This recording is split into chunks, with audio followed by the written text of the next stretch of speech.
Chon, chon, chon, chon. Hola amigos, nuevamente nos encontramos en un episodio más de Travesías entre cimas y senderos. En el episodio de hoy voy a desnudar mi alma y hablar de algo de lo que nunca había hablado y admitir una verdad que muy pocos lo esperan. Quizá habrá muchos que se burlen de mí, pero pues ya a los 30 ya te vale madres. Bueno, lo que les quería decir es que quiero que sepan que tengo primaria trunca. Sí, ya lo sé, muchos dirán, ¿cómo que tienes primaria trunca? ¿Y cómo es que tienes un MBA? Pues bueno, tengo primaria trunca, pero en inglés. Sí, no, si tuviera primaria trunca, ni a la secundaria hubiera pasado. Pero bueno, en inglés sí se puede. Hola, hola, ¿cómo están? Tribu de travesías, tribu de travesías entre cimas y senderos. Estoy apenas encontrando la forma en la que me voy a referir a ustedes. Ahorita dije tribu, pero sonó como medio así como cringe. Pero bueno, hoy vengo a contarles la historia de cómo aprendí inglés y de cómo también lo fui desaprendiendo poquito a poquito.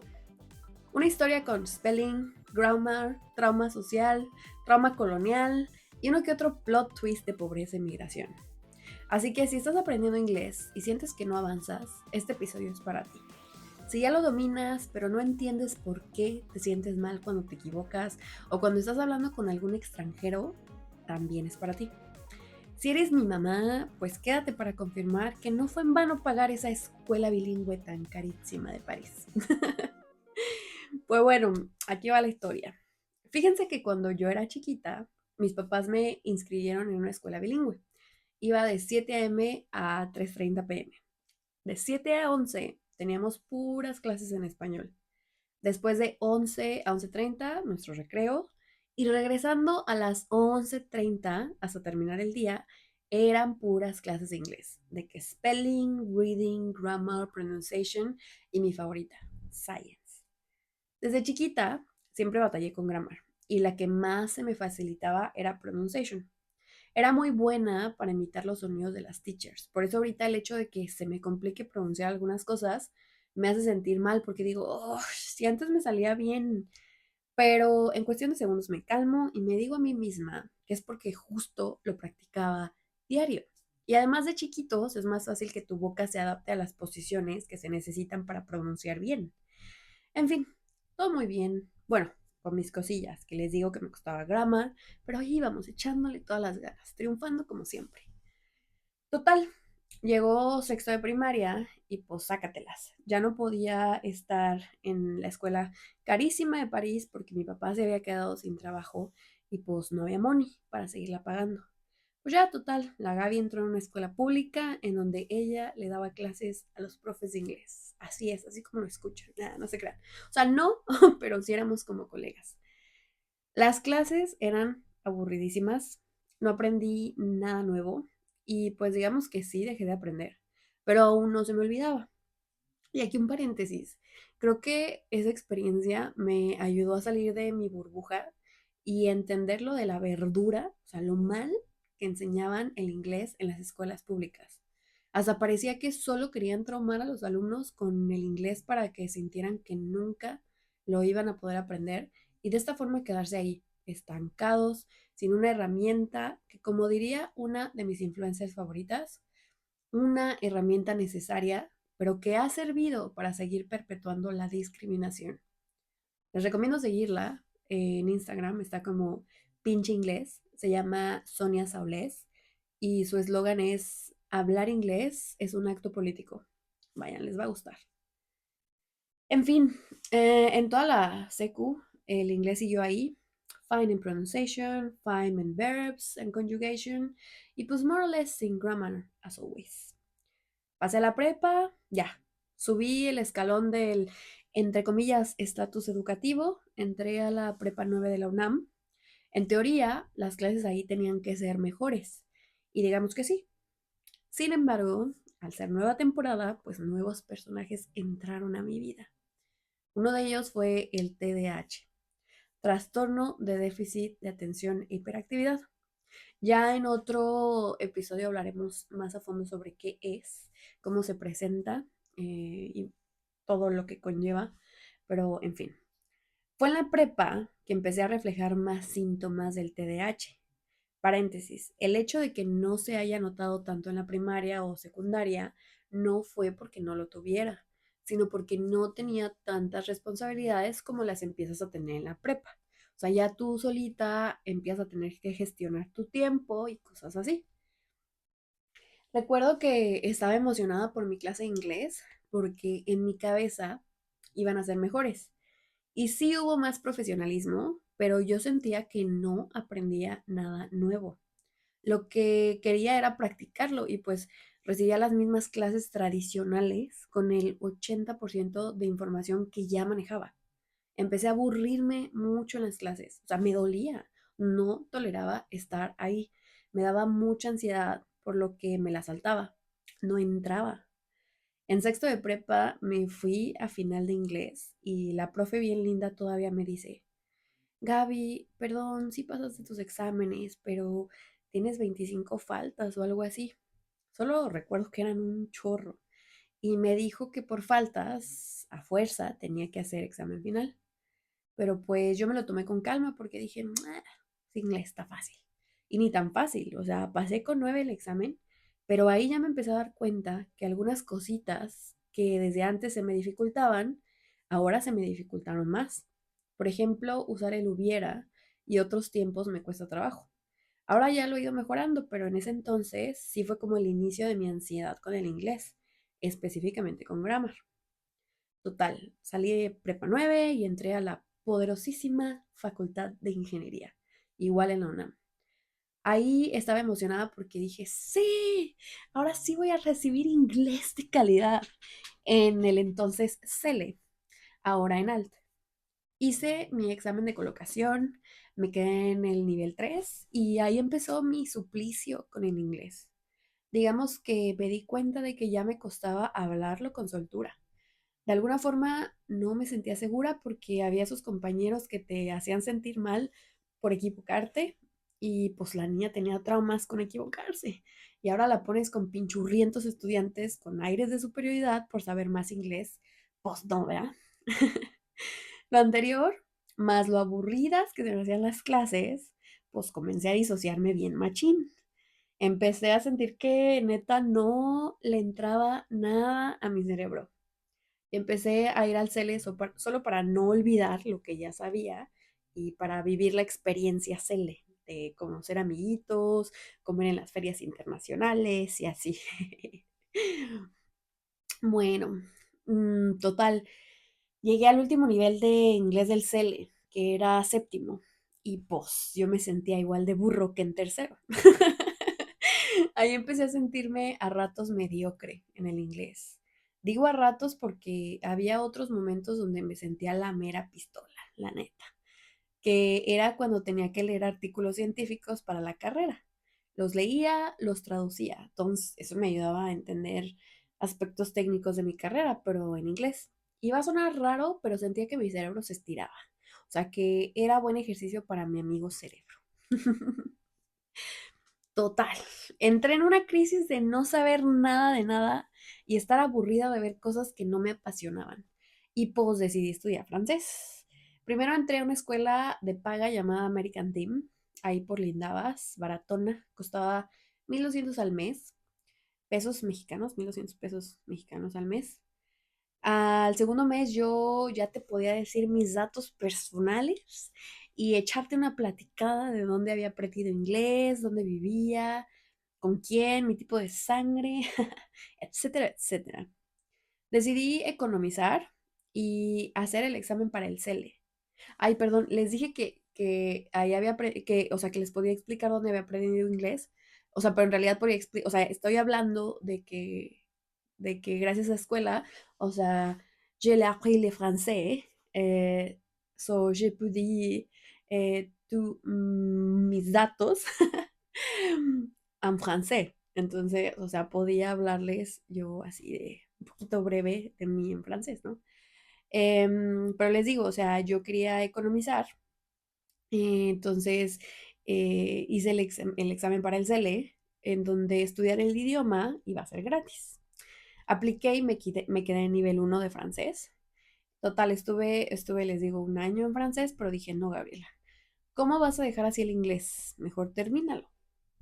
Total, dejé de ir a francés y empecé de nuevo el inglés en American Team, donde conocí al profe Karim. Saludos, profe. Él me escribió una carta de recomendación a la uni de Nottingham. Abrazo. Total, aún en American Team y con un buen profe, yo sentía que nomás no conectaba con el inglés otra vez. Traté de hacer una entrevista en inglés para trabajar como recepcionista en el Marriott y no mames. Hacer esa entrevista me deprimió un buen. Me preguntaron sobre el servicio al cliente, porque creo que era ser recepcionista, ¿no? Entonces ibas a atender muchas llamadas pues, que fueran en inglés. Les digo, me preguntaron sobre el servicio al cliente y me dijeron que lo explicara en inglés y no inventes, yo ni me acordaba cómo se decía cliente en inglés. O sea, ojalá alguien me hubiera grabado para reírme ahorita. No, fue horrible. Pero bueno, cliente es customer. O sea, también se dice client, pero en realidad, o sea, customer es como la forma linda de decirle cliente a un cliente. Pero bueno, cuando no tienes un contexto histórico, es difícil entender por qué nos cuesta, como latinos, conectar con el inglés. En este podcast no solo hablaré exactamente sobre eso, pero si les da curiosidad y quieren entender, les recomiendo mucho ir al podcast Own Your English de Sonia Saules para que lo escuchen de su propia voz. Créanme que les va a hacer mucho sentido todo, les va a alinear unos cuantos chakras y les va a desbloquear algunos traumas respecto al inglés, así como a mí. Y que gracias a eso pude como escribir mi historia y pues ahora platicárselas a ustedes. En fin, continúo. Yo ya sentía esa sensación con el inglés como algo inalcanzable, algo incompleto en mi vida. Sentía que sabía, pero no lo suficiente como para clasificarlo como una habilidad que yo poseía. Pero entonces sucedió en 2009, perdón, 2019, me fui a Bristol, Inglaterra, y pues todo cambió. Para empezar, el inglés se transformó en algo que quería aprender para tener un mejor trabajo a una cuestión de supervivencia. Mija, tienes que hablar inglés para comprar comida, solucionar problemas, comunicarte con las personas, hablar con las doctoras si te enfermaste y otras tantas cosas más. Que si no lo haces, o terminas de vagabunda o deportada o deshonrando a tu vaca y a toda tu familia. Vean el Latin Trauma. Me podía más deshonrar a toda mi familia, porque oigan, esto fue un factor súper importante para que yo mantuviera la llama del inglés viva en mí. Mi mamá confiaba muy cañón en mis habilidades de inglés, como si yo hubiera terminado una carrera en traducción.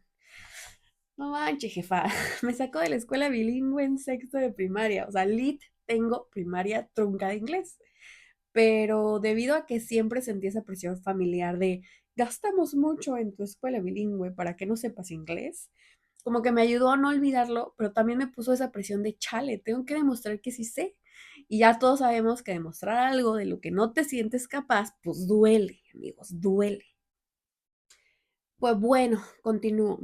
Gaby, con su primaria trunca de inglés, se fue a Bristol, a un curso de 3 meses para prepararse para el IELTS. Para los que no sepan, el IELTS es el examen que certifica que sabes inglés y que alcanzas el puntaje, ya sea para entrar a una universidad o empezar un trabajo que requiera que sepas el idioma. Yo estaba muy emocionada. Imagínense viajar a otro país para vivir sola. Wow, la verdad estaba muy feliz. Total, yo llegué a Bristol. Me acuerdo que llegué con dos maletas gigantes, o sea, esas grandes. Llegué con una maleta mediana y mi mochila donde traía mi laptop, ¿no? Ahí, o sea, creo que fue mi primer viaje donde aprendí a viajar ligero, porque tenía que subir yo unas colinas que para acabarla de amolar, se me rompió la llanta de mi maleta y ahí andaba yo, o sea, yo como que no miré hacia el futuro en ese momento. O sea, cuando mis papás me fueron a dejar al aeropuerto, pues te van ayudando, ¿no? O sea, hay tres, cuatro personas más que te van ayudando con las maletas o el carrito. Pero ya cuando sales del aeropuerto, pues eres tú con tus 1000 maletas contra el mundo, ¿no? Entonces ahí aprendí a viajar ligero. Total, yo me acuerdo que ya yo llegué a mi casa con mi host mom, estaba lejísimos, por cierto, que también esa es otra historia. Total, yo llegué a mi primera clase. Me acuerdo que me acompañaron ya, me dejaron ahí en mi salón y había como 10 compañeritos más, ¿no? Entonces era una clase pues pequeña, ¿no? Para que los profes dieran un mejor servicio, ¿no? Más personalizado. Total, yo me acuerdo que cuando llegué ya estaban haciendo una actividad y la actividad se trataba de que, hagan de cuenta que la mesa era como un círculo. Entonces la teacher a cada uno nos dio como una hoja y en esa hoja gigante era como un papel bond, así grandote, y venía dividido en tres partes, ¿no? Creo que era como introducción, desarrollo y final. Y teníamos que escribir, o sea, la primera persona que le tocara tenía que escribir como la introducción de una historia, obviamente en inglés. Y luego ella, pausaba, o sea, era cronometrado, 2 minutos, 2 minutos de escribir, y luego lo pasábamos a la persona de la izquierda. Y así rotábamos toda la hoja hasta que se terminara la historia, ¿no? Tal que me acuerdo que yo llegué y obviamente pues o sea, es el nerviosismo de la primera clase, pues estás como, pues a la expectativa y pues no, pues era mi primera vez como inmersa en una cultura donde, en un momento donde pues todos están hablando inglés, ¿no?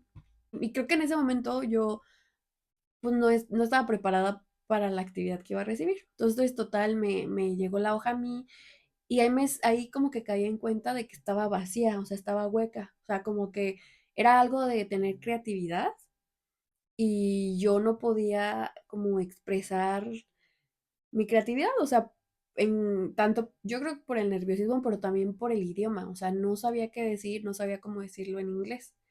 Entonces, ya no me acuerdo qué estupidez escribí. Y obviamente, pues, el writing, o sea, fue creo que la puntuación que saqué menos, ¿no? O sea, como que me costaba más el writing. Total, o sea, como que ahí fue la primera vez que dije, estoy hueca, porque no me salen las ideas, ¿no? Total, como que no me lo tomé muy a pecho, o sea, yo estaba emocionada, estaba como muy feliz de conocer a mis amiguitos, total, ¿no? Ya cuando empecé a hacer más amiguitos, o sea, yo creo que la historia de cómo empecé a hacer amigos y de todo va para otro podcast. Ahorita lo que quiero reflejar es como todo lo que gira en torno al idioma. Y una de esas cosas es que escuchaba yo frases de amigas diciéndome, o sea, de que sus profes les habían dicho a ellas que ellas estaban en otro nivel. O sea, yo estaba en el nivel para estudiar para el IELTS. Y ellas estaban en nivel general para, o sea, estudiar nivel uno, nivel 2, nivel 3 de inglés, 4, 5 y así, ¿no? Total que me decían cosas como de, ay, mi profe dijo que tratáramos de hablar con niveles superiores a los nuestros para aprender inglés, que no nos juntáramos con los que sabían menos que nosotros, porque pues como si se te pegara lo estúpido, ¿no? O sea, es como, no vas a desaprender si te juntas. Y tiene sentido, o sea, porque lo experimenté y sí, o sea, si solo te juntas con personas que saben menos inglés que tú, sí, como que te pasa lo que a mí me pasó en la primaria, ¿no? O sea, perdón, en la secundaria, de que pues como que te estancas, ¿no? Pero la forma en la que lo dicen de que, güey, ni te acerques, ni les hables, ni nada, pues se me hace medio elitista, ¿no? Pero bueno, o sea, en realidad es como de, bueno, ten una variedad de amigos, ten rangos de amigos para que tú identifiques, o sea, también tú puedas ayudar a los demás y los demás también te puedan ayudar a ti, ¿no? Pero bueno, también ahí me di cuenta de que me gustaba más hablar con extranjeros que con locales, porque era más fácil entendernos, o sea, éramos más pacientes los unos con los otros, porque estábamos construyendo el lenguaje. O sea, no puedo explicar, o sea, yo creo que las personas que han vivido esto me entienden, pero es maravilloso ver las diferencias de pronunciación. O sea, me encanta la forma en la que las personas de la India, las personas de África, los otros latinos, por ejemplo, colombianos, me encanta cómo pronuncian las cosas y cuando digo construir el idioma es porque justo eso, ¿no? O sea, a veces la pronunciación es un poquito diferente, pero cuando ya te das cuenta es como de, ah, sí, eso era lo que quería decir. Entonces es como risa, es como divertido y es como entender también cuando estás hablando con una persona de otro idioma, o sea, entender cómo ellos dicen las palabras, ¿no? Entonces así empiezas tú a tener como más habilidad y agilidad para entender a otras culturas hablando el inglés.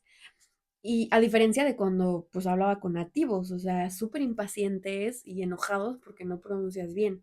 O sea, entiendo también ellos pues viven en su burbuja, pero bros, ya, ya, güey, sálganse de su burbuja, pínchense su burbuja porque, pues porque sí.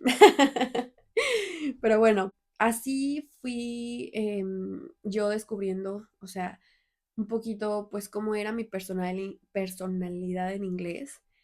Y justo creo que la primera vez que hablé sobre ese tema fue hace como 3 semanas o 2 semanas que vi a mi amiga Jennifer. Estábamos platicando de pues lo difícil o sea, que sentíamos que teníamos dos personalidades, ¿no? Yo al principio sentí que mi personalidad en inglés era muy dulce, que era muy, o sea, como que mi versión en español era más directa, más fuerte, más sí, sí, así, así. Y mi versión en inglés era como de, oh, yeah, don't worry, as you want, thank you, sorry. O sea, cosas así. Y de hecho me empecé a sentir mal porque dije, o sea, me empecé a sentir como si estuviera loca, ¿no? Porque dije, es que me siento hipócrita siendo así en inglés, pero no era eso, era que pues no tenía las palabras en inglés todavía como para hacer como era en español, ¿no? O sea, como que la parte del vocabulario, la parte de las expresiones, como que pues todavía me faltaba, ¿no? Entonces me di cuenta de eso, porque lo primero es identificar qué está pasando contigo, y después dije, a ver, ¿cómo quiero ser? O sea, ¿cómo me gustaría ser? Y ahí empiezas tú a construir, o sea, qué es lo que quieres mantener, qué es lo que quieres cambiar, qué es lo que quieres dejar. O sea, real sí es empezar a construirte una personalidad. Entonces empecé, o sea, sí, y luego pasó lo que les digo de que me sentí loca porque yo tenía como dos versiones de Gaby, me sentí como de no quiero ser hipócrita y luego dije, güey, no, no es que sea hipócrita, a ver, tengo que mezclar mis personalidades, ¿no? Y ya las empecé a mezclar poquito a poquito, empecé a descubrir pues quién soy yo en otro idioma y creo que ese ha sido un proceso, o sea, sigo en el proceso, o sea, sigo aprendiendo, sigo detectando comportamientos o frases inglesas que me definen, o sea, como persona. Ahorita no se me viene ninguna a la mente, las tengo escritas en mi celular. eh, pero, por ejemplo, yo me siento muy conectada con la forma de ser de los escoceses, que son más directos, algo que no me gusta es el sarcasmo, pero sí, son más directos, son más graciosos, como que por el mismo contexto cultural, social, histórico, tienen pues, también fueron como oprimidos, ¿no? Como nosotros los mexicanos, por los ingleses, fueron muy, em, pues sí, ¿cómo se dice? Marginados, por así decirlo, ¿no? Entonces no viven en su burbuja, ¿no? Y eso es lo que me gusta, son más críticos, son más empáticos. Los ingleses como que viven en su burbuja de privilegio y digo, eso está chido, tampoco estoy diciendo que sea su culpa, es algo social, cultural, histórico, algo que se construyó. Sin embargo, cuando no te das cuenta que estás en una burbuja de privilegios, pues eso te impide ver las necesidades de los demás, ser crítico o ser empático. Eso de las personalidades creo que me adelanté un poquito, pero eso pasó ya en Nottingham. En Bristol todavía yo estaba como, creo que ese fue el evento canónico para yo descubrir que a pesar de haber estudiado pues casi toda mi vida inglés, me costaba mucho pues poder hablarlo, ¿no? Pero gracias a la escuela en la que fui, gracias a los amigos que conocí, pues eso se fue borrando, ¿no? Porque como les digo, mi grupo de amigos eran el 90% árabes, tenía amiga alemana, amiga suiza, amiga de Colombia. ¿Qué más? ¿Qué más nacionalidades había? Creo que solo ellos. Entonces, construir el lenguaje, o sea, juntos, creo que eliminó muchos de los traumas que tenía sobre la crítica o de hablar perfecto, la pronunciación, el inglés, pues la mayoría que yo he escuchado es como inglés americano o British English, ¿no? Pero pues existe inglés jamaiquino, inglés de África, o sea, las pronunciaciones son tan ricas y tan variadas que eso pues eliminó bastante el miedo en mí para expresarme en inglés, ¿no? Y me di cuenta de que pues te equivocas y la pronunciación está mal, pero justo eso, es construir el idioma.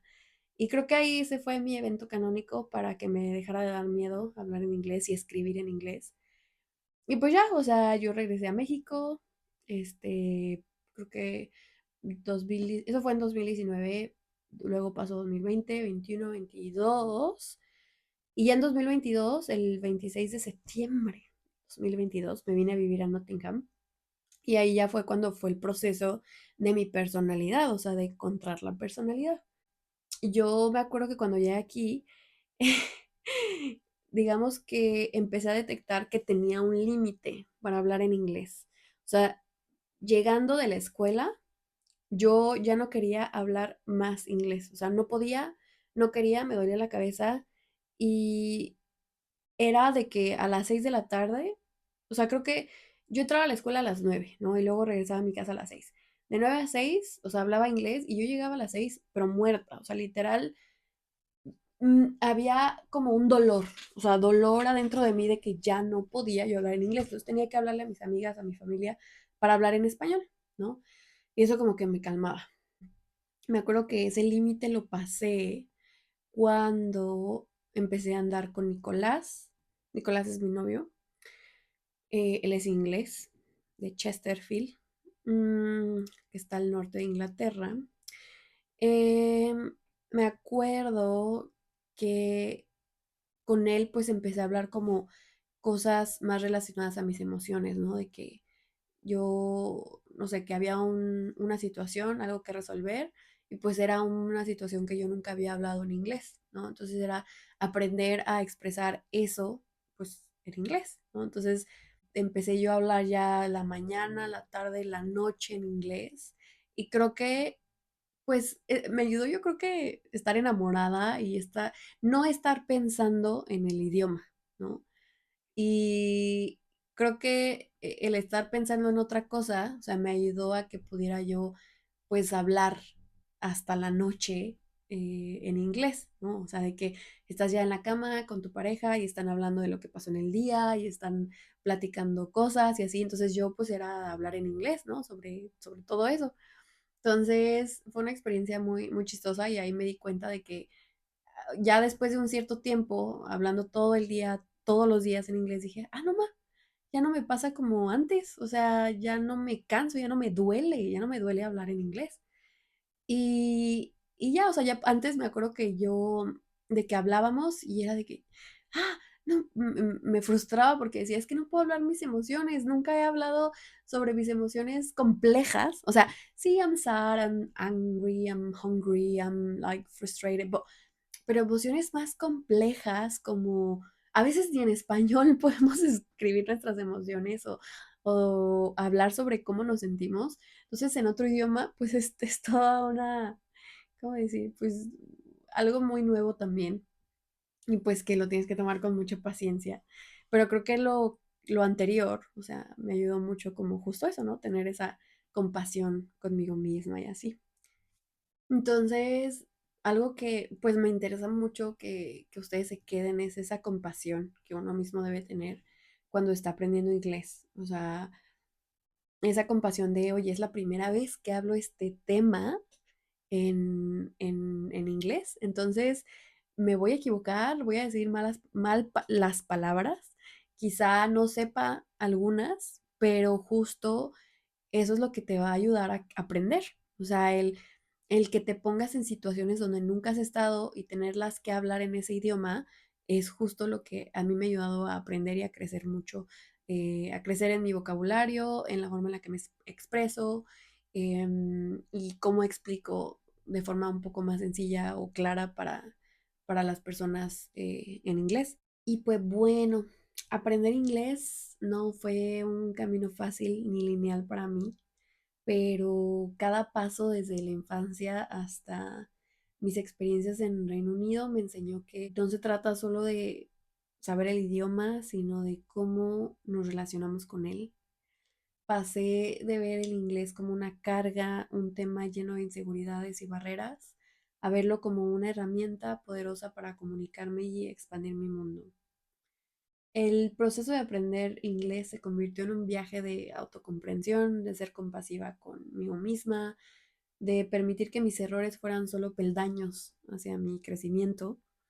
Hoy en día, aunque todavía tengo tropiezos y ya no me siento limitada por el idioma, ¿saben? Al contrario, lo celebro como un puente que me conecta con diferentes culturas y versiones de mí misma. Así que si estás en ese proceso, luchando con la gramática, las pronunciaciones, incluso con la ansiedad que a veces trae aprender un nuevo idioma, te digo, sé amable contigo misma, contigo mismo. Cada día es una oportunidad para mejorar, pero también para celebrar los avances, por pequeños que sean. Y si algo he aprendido es que nunca es tarde para seguir creciendo, para dejar atrás el miedo al error y abrazar el viaje. Porque al final lo que realmente importa no es hablar perfectamente, sino tener el coraje de hablar y seguir aprendiendo. Y pues ya saben, antes de despedirme, quiero dejarlos con un ejercicio muy especial. Es algo que puedes hacer después de escuchar este episodio o incluso pausarlo ahora si tienes un momento tranquilo. Lo llamo el mapa de los avances. Este ejercicio es una invitación a mirar tu camino con más compasión y claridad, ya sea que estés aprendiendo un nuevo idioma, comenzando un proyecto o simplemente navegando algún cambio interno importante. Entonces, vamos paso a paso. Primero, busca un lugar donde puedas estar unos minutos contigo. Puedes tener a la mano una hoja y algo para escribir o incluso abrir una nota en tu celular. Cierra los ojos por un momento, respira profundo y piensa en eso que has estado trabajando últimamente. Puede ser algo grande o pequeño. ¿Qué ha ocupado tu energía en los últimos meses? Ahora, abre los ojos y escribe 5 cosas que hayas logrado. No importa si son pequeñas, a veces subestimamos todo lo que hemos avanzado. Tal vez comenzaste a leer en otro idioma, tal vez volviste a intentarlo después de una pausa, o simplemente tuviste el valor de no rendirte. Eso también cuenta. Después, reconoce los desafíos. Escribe qué obstáculos han estado ahí, qué pensamientos, emociones o miedos te han costado trabajo atravesar. Este paso no es para juzgarte, sino para darte cuenta de lo que ya has atravesado. Ahora, escribe una afirmación que te ayude a honrar tu proceso. Algo como, me respeto por seguir adelante a pesar del miedo. O cada paso, incluso los torpes, me están enseñando algo valioso. Y para terminar, dibuja tu propio mapa. Puede ser literal o simbólico. Usa líneas, caminos, escaleras, montañas o lo que se te ocurra. Representa ahí tus logros, tus obstáculos y tus próximos pasos. Es tu travesía. No necesitas hacerlo perfecto, solo necesitas hacerlo tuyo. Y si te nace compartirlo, me encantaría saber cómo se ve tu mapa. ¿Qué te mostró o cómo te sentiste? Puedes escribirme por Instagram o mandarme un mensaje de voz. Recuerda, no estás sola, no estás solo con esto. Cada quien va a su ritmo. Y si hoy tu paso fue escuchar este episodio, eso también es avanzar. Gracias por caminar conmigo una vez más. Nos escuchamos en el próximo episodio de Travesías, entre cimas y senderos. Muchos besos.